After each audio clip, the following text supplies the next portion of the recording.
Palmiro Togliatti, lições sobre o fascismo. 1. Os caracteres fundamentais da ditadura fascista. Antes de começar nosso curso, quero dizer algumas palavras sobre o termo adversários, a fim de evitar, da parte de vocês, uma interpretação falsa desse termo. Falsa interpretação essa que poderia levar a erros políticos. Quando falamos de adversários, não visamos as massas que estão inscritas nas organizações fascistas, social-democratas, católicas. Nossos adversários são as organizações fascistas, social-democratas, católicas, mas as massas que aderem a elas não são nossos adversários. São massas de trabalhadores que devemos fazer todos os esforços para conquistar. Passemos ao nosso assunto, o fascismo. Que vem a ser o fascismo? Qual a sua definição mais completa? A definição mais completa do fascismo foi formulada pelo 13º Pleno da Internacional Comunista, e é a seguinte, abre aspas, o fascismo é uma ditadura terrorista aberta dos elementos mais reacionários, mais chauvinistas, mais imperialistas do capital financeiro, fecha aspas. Nem sempre se deu a mesma definição do fascismo. Em diversas etapas, em diversos momentos, deram-se diferentes definições do fascismo, definições frequentemente errôneas. Seria interessante, e é um trabalho que lhes aconselho, estudar as diferentes definições que demos do fascismo nas diferentes etapas. No 4º Congresso, por exemplo, Clara Zetkin fez um discurso sobre o fascismo que foi quase inteiramente dedicado a destacar o seu caráter pequeno burguês. Bordiga, ao contrário, insistia na ausência total de diferença entre a democracia burguesa e a ditadura fascista, apresentando-as quase como a mesma coisa, afirmando que havia entre essas duas formas de governo burguês uma espécie de rotação, de alternância. Nesses discursos, falta o esforço para unir, para ligar dois elementos, a ditadura da burguesia e o movimento das massas pequeno-burguesas. Do ponto de vista teórico, o mais difícil é compreender bem a ligação que existe entre esses dois elementos, e é da máxima importância compreender essa ligação. Se ficamos no primeiro elemento, perdemos de vista a grande linha do desenvolvimento histórico do fascismo e o seu conteúdo de classe. Se ficamos no segundo elemento, perdemos de vista as perspectivas. Esse erro foi cometido pela social-democracia, que ainda recentemente negava tudo o que dizíamos sobre o fascismo e o considerava como um retorno a formas medievais, como a degenerescência da sociedade burguesa. Em suas definições, a social-democracia partia exclusivamente do caráter pequeno burguês de massa que o fascismo havia efetivamente assumido. Mas o movimento das massas não é o mesmo em todos os países. A ditadura tampouco é a mesma em todos os países. Por isso, devo adverti-los contra um erro fácil de ser cometido. Não devemos crer que o que é verdadeiro para a Itália deva ser verdadeiro, deva convir para todos os outros países. O fascismo pode ter formas diversas em diferentes países. Mesmo as massas de vários países possuem formas de organização diferentes, e deve-se também levar em conta o período de que se fala. Em tempos diferentes, no mesmo país, o fascismo assume aspectos diferentes. Devemos então fixar dois elementos. Já vimos a definição do fascismo mais completa, abre aspas, o fascismo é uma ditadura aberta dos elementos mais reacionários, mais chauvinistas e mais imperialistas do capital financeiro, fecha aspas. O que quer dizer isso? E por que justamente nesse momento, nessa etapa do desenvolvimento histórico, nos encontramos face a essa forma, isto é, face à ditadura aberta, não camuflada, das camadas mais reacionárias e mais chauvinistas da burguesia? É necessário falar disto porque o problema não está claro para todo mundo. Encontrei um companheiro que tinha metido tão bem na cabeça essa definição que se espantou ao ler num artigo de Gramsci que todo Estado é uma ditadura. É claro que não se pode contrapor a democracia burguesa à ditadura. Toda democracia é uma ditadura. Vejamos a posição que tinham os social-democratas alemães quanto à definição do fascismo. Eles diziam que o fascismo toma o poder da grande burguesia e o passa à pequena burguesia, que em seguida o utiliza também contra a primeira. Uma tal posição vocês podem também encontrar em todos os escritores social-democratas italianos, Turati, Treves e etc. Dessa posição, deduziam sua estratégia segundo a qual a luta contra o fascismo seria obra de todas as camadas sociais, etc. Deste modo, eludiam a função que cabe ao proletariado na luta contra o fascismo. Mas vejamos as coisas mais perto de nós. Em 1932, na Alemanha, mesmo no âmbito do Partido Comunista, certas correntes de oposição afirmavam que o fascismo instaurava a ditadura da pequena burguesia sobre a grande burguesia. Era uma afirmação falsa, da qual derivava inevitavelmente uma falsa orientação política. Pode-se encontrar essa afirmação em todos os escritos dos direitistas. A este respeito, eu queria também adverti-los contra uma outra definição.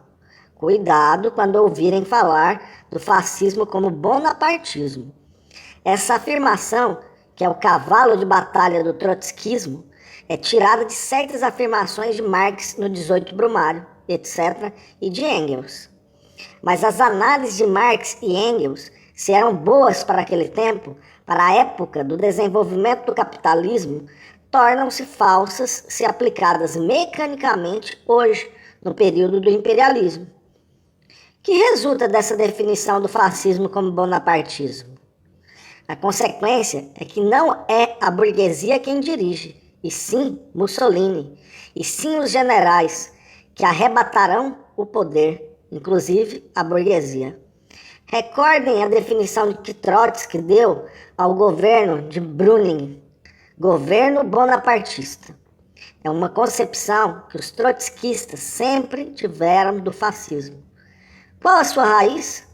Sua raiz é o desconhecimento da definição do fascismo como ditadura da burguesia. Por que o fascismo? Por que a ditadura aberta da burguesia se instaura hoje, justamente nesse período? Vocês devem encontrar a resposta no próprio Lenin. Vocês devem procurá-la em seus trabalhos sobre o imperialismo. Abre aspas, não se pode saber o que é o fascismo se não se conhece o imperialismo. Fecha aspas. Vocês conhecem as características econômicas do imperialismo. Vocês conhecem a definição que dele dá Lenin. O imperialismo é caracterizado por, primeiro, concentração da produção e do capital, formação dos monopólios como uma função decisiva na vida econômica. Segundo, fusão do capital bancário com capital industrial e formação, à base do capital financeiro, de uma oligarquia financeira. Terceiro, grande importância da exportação de capitais. Quarto, surgimento de associações monopolistas internacionais de capitalistas. E, finalmente, repartição da terra entre as grandes potências capitalistas que podemos considerar concluída. Estas são as características do imperialismo. Sobre sua base, há uma tendência a uma transformação reacionária de todas as instituições políticas da burguesia. Isto também vocês encontram em Lenin. Há uma tendência a tornar reacionárias essas instituições. E essa tendência se manifesta em suas formas mais consequentes com o fascismo. Por quê? Porque, dadas as relações de classes e dada a necessidade para os capitalistas de garantir seus próprios lucros, a burguesia deve encontrar formas para exercer uma forte pressão sobre os trabalhadores. Por outro lado, os monopólios, isto é, as forças dirigentes da burguesia, se concentram ao máximo e as antigas formas de governo tornam-se obstáculos ao seu desenvolvimento. A burguesia deve voltar-se contra o que ela própria criou, pois o que outrora foi para ela um elemento de desenvolvimento tornou-se hoje um obstáculo à conservação da sociedade capitalista. É por isso que a burguesia deve tornar-se reacionária e recorrer ao fascismo. Aqui devo adverti-los contra um outro erro, o esquematismo. É preciso ter cuidado para não cometer o erro de considerar como fatal, inevitável, a passagem da democracia burguesa ao fascismo. Por quê? Porque o imperialismo não deve necessariamente dar lugar ao regime da ditadura fascista. Vejamos isto com exemplos práticos.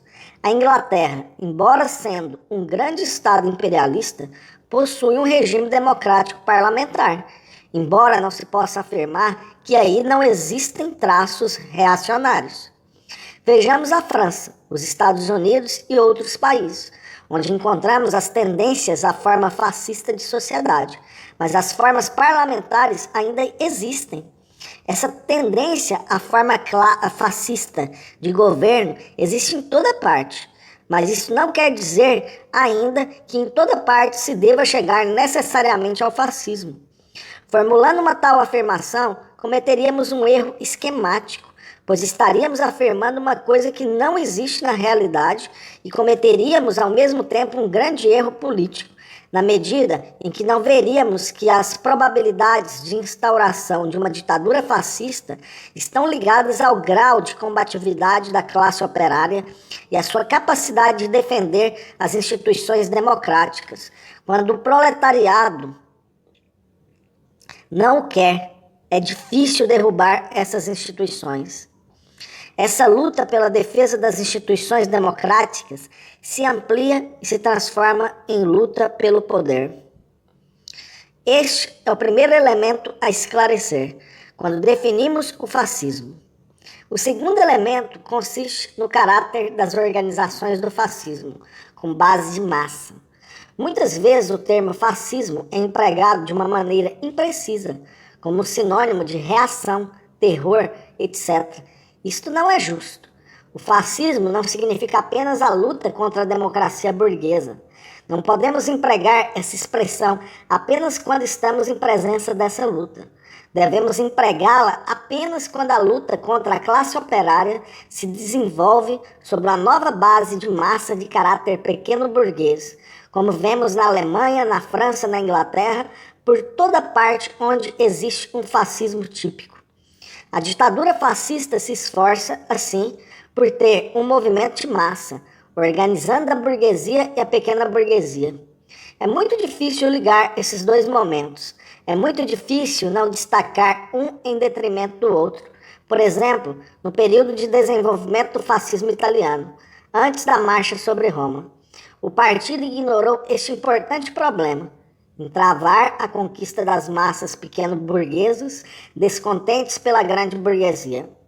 Essa massa era tão representada pelos ex-combatentes, por certas camadas de camponeses pobres em vias de enriquecimento, por toda uma massa de desqualificados, spostat, criados pela guerra. Não compreendemos que no fundo de tudo isso havia um fenômeno social italiano. Não vimos as profundas causas sociais que o determinavam. Não compreendemos que os ex-combatentes, os desqualificados, não eram indivíduos isolados, mas uma massa, e que representavam um fenômeno que possuía aspectos de classe.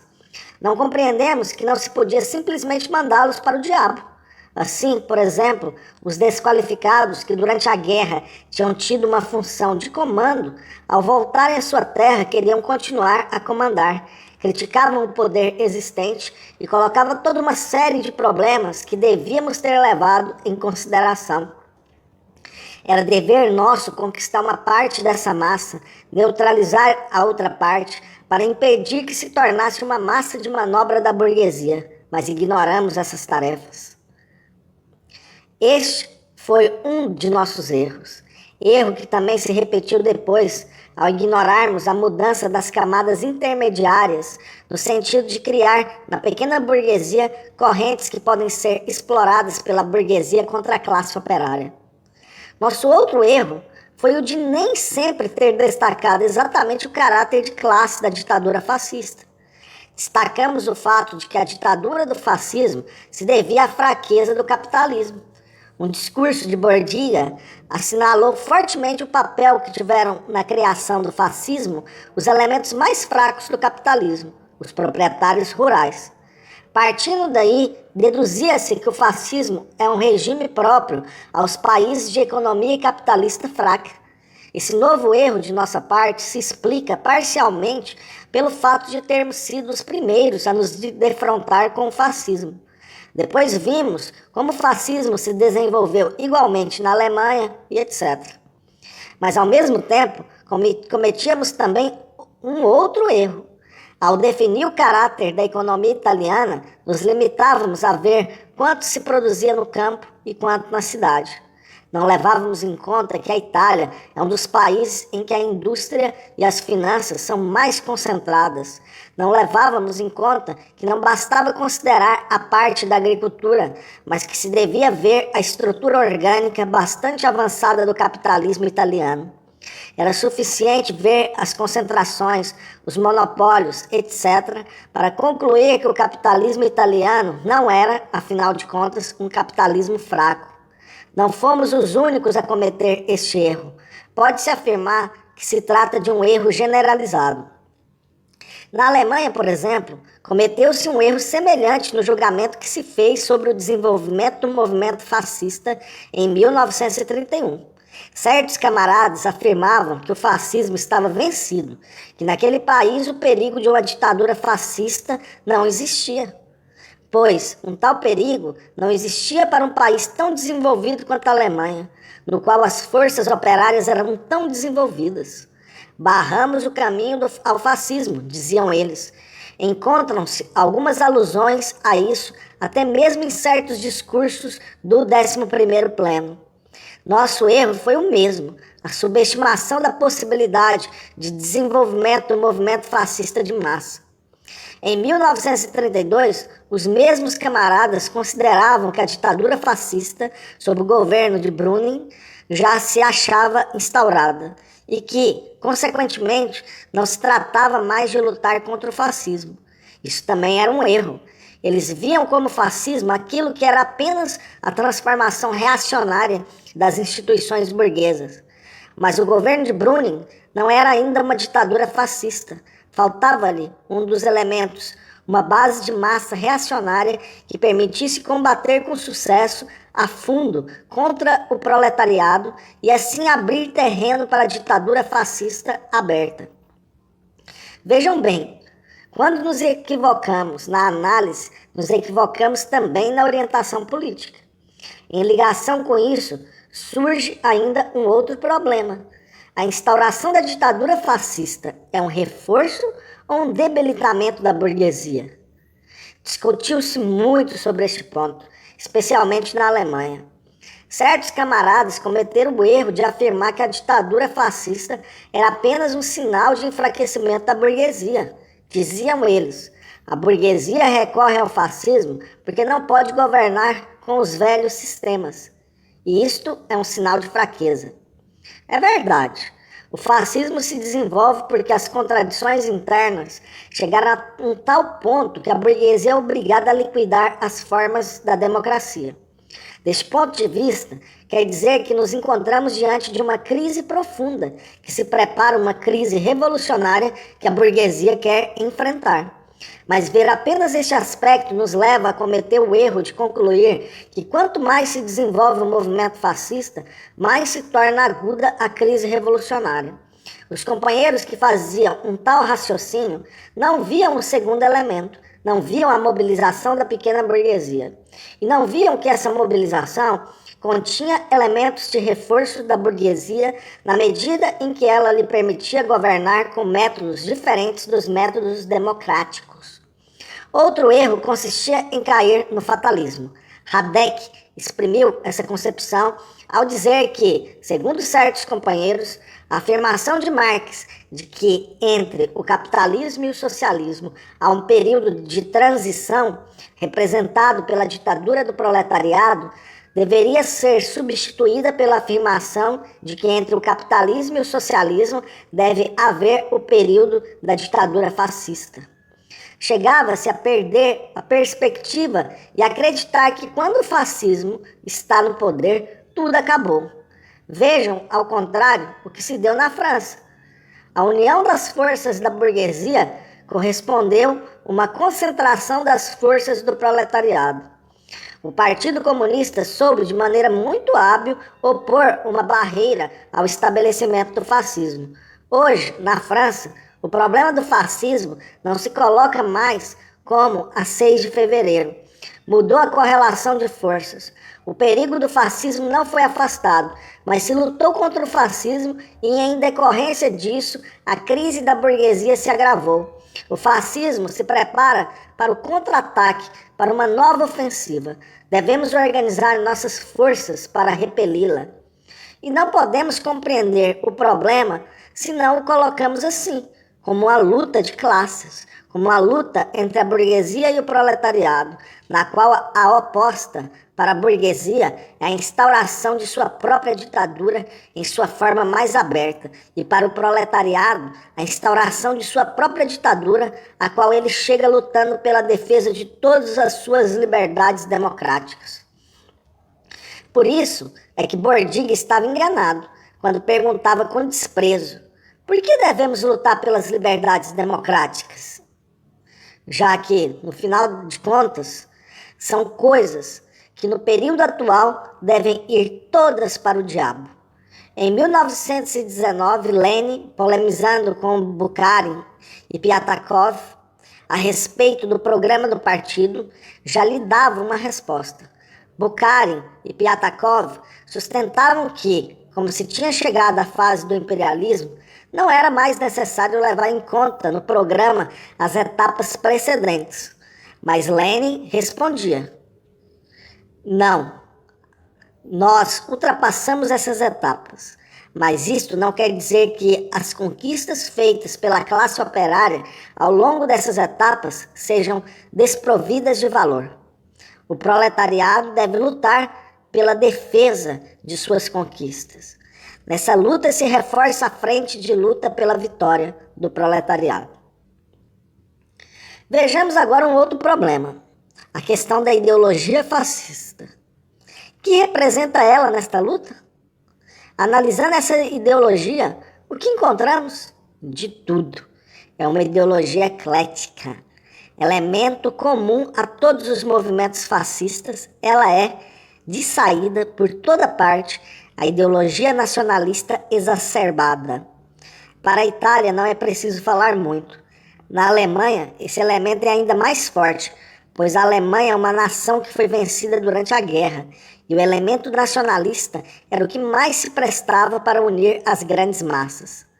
Ao lado deste elemento, há numerosos fragmentos que vêm de outras partes, da social-democracia, por exemplo.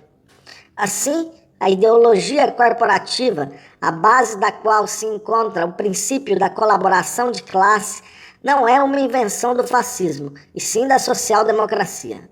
Mas há ainda outros elementos que não vêm mesmo da social-democracia.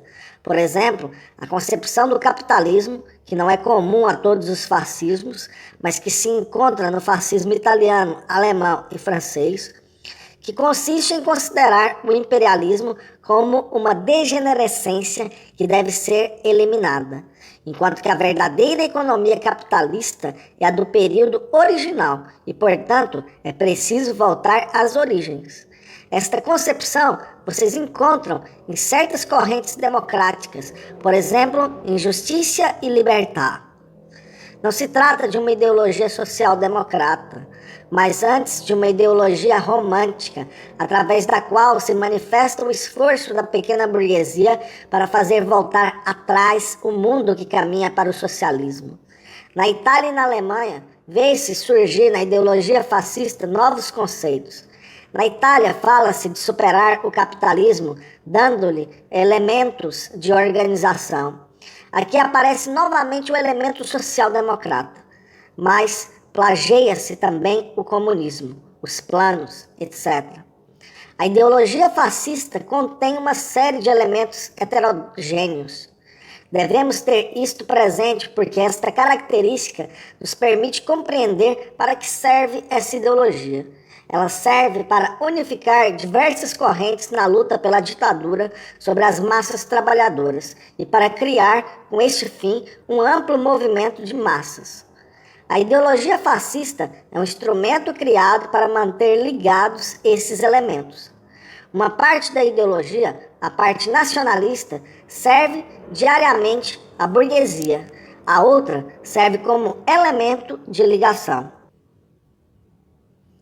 Quero adverti-los contra a tendência a considerar a ideologia fascista como algo de solidamente concluído, de acabado, de homogêneo. Não pensem na ideologia fascista sem ver o objetivo que o fascismo se propunha a atingir num determinado momento com uma determinada ideologia. Nada se parece mais com um camaleão do que a ideologia fascista. Resta como linha fundamental o nacionalismo exacerbado e a analogia com a social-democracia. Por que esta analogia? Porque mesmo a ideologia social-democrata é uma ideologia pequeno-burguesa. Isto é, nas duas ideologias, o conteúdo pequeno-burguês é análogo. Mas essa analogia se exprime sob formas diversas, em tempos e países diferentes. Lancemos rapidamente as bases para a próxima lição. Como se colocou na Itália, num determinado momento, o problema da organização da ditadura fascista e como se conseguiu organizar o movimento reacionário? Este é o tema. Vamos às origens. Por um lado, há uma crise revolucionária. A burguesia se acha impossibilitada de governar com os velhos sistemas. Há um descontentamento geral, uma ofensiva da classe operária, greves políticas gerais, etc. Estamos, em uma palavra, no pós-guerra. A crise revolucionária profunda. Observa-se aí especialmente um elemento. A impossibilidade para a classe dirigente italiana de aplicar a velha política, a política aplicada até o fim de 1912, a política giolittiana, reformista. Reformista não porque os reformistas tivessem chegado ao poder, mas porque se tratava de uma política de concessões a determinados grupos, visando manter de pé a forma da ditadura burguesa sob sua aparência parlamentar. No após-guerra, essa política não pode mais se manter, porque a massa operária e camponesa se insurgiu contra ela. Cabe destacar dois grandes acontecimentos no após-guerra. O grande desenvolvimento do Partido Socialista Italiano, que conta com centenas de milhares de membros e milhões de eleitores. Por outro lado, o despertar das classes camponesas, com muitos partidos, pois os camponeses se acham divididos. O Partido Popular é um partido camponês. Ao mesmo tempo, vemos movimentos camponeses, ocupações de terras no sul, Mezzogiorno e etc. Os operários e os camponeses partem para o ataque e inicia-se sua aliança. Essa convergência do ataque operário e camponês se encontra no após-guerra italiano sob as formas mais desenvolvidas. Ela assinala o fim das formas parlamentares. A burguesia deve liquidar o parlamentarismo. O descontentamento não se estende apenas aos operários, mas envolve também a pequena burguesia. Surgem movimentos pequeno-burgueses, de ex-combatentes, etc. A burguesia e a pequena burguesia não suportam mais o regime existente, querem uma mudança. É sobre esse terreno que surge o fascismo. Quando esse movimento da pequena burguesia se transforma num movimento único, não no começo, mas no final de 1920, Ele se transformou quando interviu um elemento novo, quando as forças mais reacionárias da burguesia intervieram como elemento organizador. Anteriormente, o fascismo se desenvolvia, mas não era ainda o elemento fundamental. O movimento fascista surge durante a guerra, prossegue em seguida nos fatos de combatimento, mas há elementos que não o seguirão até o fim. Por exemplo, polemizando com Lenin, nós o chamávamos de fascista. Mas, num dado momento, ele se afastou. Em sua origem, o fascismo era composto por vários grupos, não homogêneos, que não iriam juntos até o fim. Vejam as seções fascistas da cidade. Em 1919 e 1920, encontram-se aí elementos da pequena burguesia pertencentes a diversos partidos, que discutiam os problemas de política geral, que colocavam uma série de questões, apresentavam reivindicações. Nesse terreno, tem-se o primeiro programa do fascismo, Praça San Sepolcro, essencialmente pequeno burguês que reflete a orientação dos fati urbanos. Tomem, ao contrário, o fascismo do campo, Emília, etc. Não é o mesmo. Ele surge mais tarde, em 1920. Apresenta-se sob o aspecto de esquadras armadas para a luta contra o proletariado. Surge como esquadrismo. A ele aderem desqualificados, spostati, pequenos burgueses, camadas sociais intermediárias, mas é imediatamente órgão de combate contra a classe operária. Em suas sedes não se discute. Por que esta diferença? Porque aqui o proprietário rural interveio imediatamente como elemento de organização. A partir da metade de 1921, são criadas esquadras, inclusive nas cidades. Inicialmente em Trieste, onde o problema nacional é mais agudo. Depois em outras cidades, onde as forças estão mais tensas. As esquadras se criam segundo o modelo do campo. Em Turim, após a ocupação das fábricas, na Emília, ao contrário, o fascismo já possuía, naquela época, fortes organizações. Em fins de 1920, a burguesia intervém, mesmo nas cidades, como elemento de organização e se criam os grupos fascistas. Naquele momento se abre uma série de crises. A crise dos 2 primeiros anos. Sobre o que discutem? Somos um partido? É o problema do Congresso de Roma, do Congresso do Augusteu. Devemos nos tornar um partido? Mussolini, continuamos ainda a ser um movimento. Mussolini se esforçava por manter unidas as mais amplas massas possíveis, e é por isso que ele sempre gozou de maior aceitação. A luta se tratava entre os elementos que queriam liquidar abertamente as organizações da classe operária e aqueles nos quais ainda eram fortes os resíduos das velhas ideologias. Mussolini traiu o movimento danusiano, que podia ser perigoso. Em 1920, assume uma atitude de simpatia com a ocupação das fábricas, mas em seguida muda completamente. Ocorrem, então, os primeiros contatos abertos entre o movimento fascista e a organização dos industriais. Inicia-se a ofensiva que durará 2 anos, até a marcha sobre Roma.